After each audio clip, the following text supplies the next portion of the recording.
nervously as they approached the looming mansion, its silhouette jagged against a moonlit sky. "All right," Ethan announced, voice steady but tinged with excitement. "Tonight, we find out if the House of Echoes is just a story or something real." Lila rolled her eyes. "You're just looking for a story to brag about. Isn't that what we're all doing?" Jacob muttered, glancing nervously at the darkened windows. Sophie hesitated, her fingers trembling slightly. "Maybe we should just do it and leave. No need to push our luck." Ethan grinned. "No guts, no glory. Come on."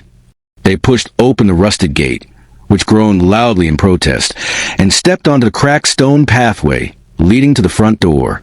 The house was silent, except for the distant cry of an owl and the faint whisper of the wind.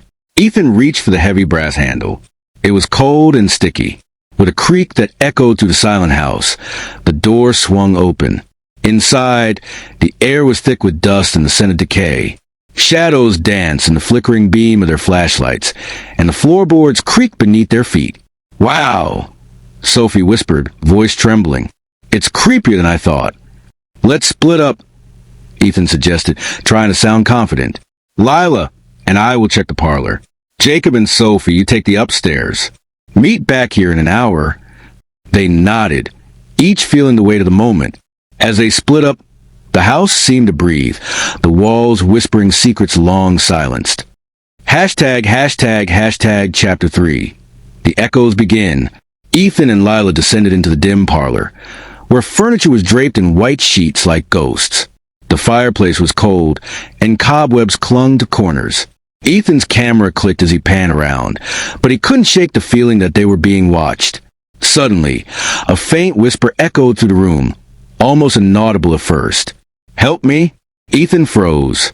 Lila's eyes widened. "Did you hear that?" "It's probably just a house settling," Ethan said, trying to sound confident. But even he didn't believe his own words. Meanwhile, upstairs, Jacob and Sophie made their way through a long, narrow corridor lined with portraits whose eyes seemed to follow them.